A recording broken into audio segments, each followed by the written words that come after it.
Here Scott is with Lulu. Again, you can see that straight arm down by his side, over by his pocket. Lulu is much more objective to not being able to do what she wants, and so she's putting up a little bit of an argument, and that's totally fine. Every dog is so different. Some dogs are super quick to please. They really want to listen. They're always trying to figure out what you want. There's other dogs who are very passionate about what they want and how they want to do it, when they want to do it. That's totally fine. Just like people, their personalities are different. So right here, Scott is just practicing patience. Lulu was having a moment where she was arguing and frustrated, so she was fighting. We're teaching her that we'll just sit here and be patient for a minute, and that's the better option to protesting, is to actually have a seat and be calm, cool, and collected instead of throwing a fit about anything. And so that's one objective we're doing right now. Oh, so there she sat. That was beautiful. She was like, wait, I need a minute. So she sat instead of throwing a fit. Scott didn't notice she was sitting, so now he's giving her the opportunity to sit again by lifting up the weight of an apple and waiting for her to put her bum down. This is an important skill. We're not going to say the word SIT.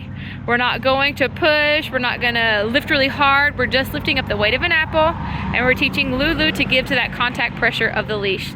This will help with our training walk. This will help with impulse control off the leash as well as on the leash. We're helping her, molding her decisions to what we want.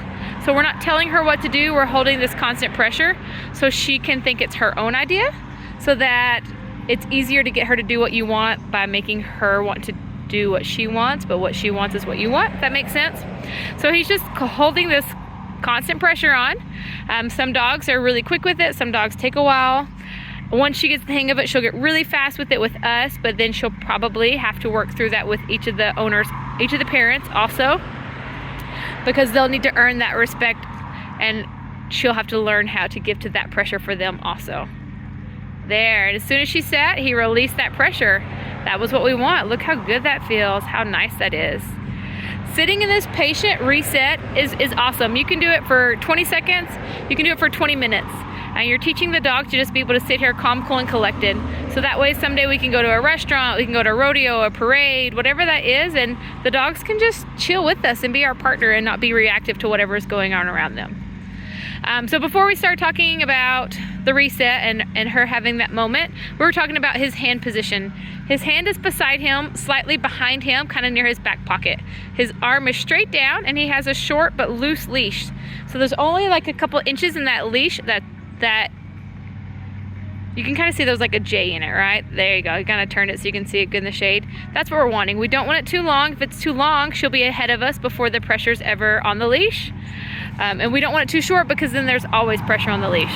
So most important for the owners is to make sure you have that hand position in the right spot and the leash in the right length. He's gonna start walking, gives a little tug, saying it's time to move on. She only moves when he gives that tug. So right now he's just walking with that nice loose leash. He's doing another reset. Reset is one of our 5 tools that we will be using to help her know how to walk on a nice loose leash. Well, this truck wants to back out, so Scott's gonna actually have to move away from right here, because there's a truck right here that's wanting to back out. So he's just gonna scoot backwards there, and then she put her bum down. That's great. Normally we wouldn't want to move while we're in the middle of that reset position, but for safety reasons, of course, safety comes first.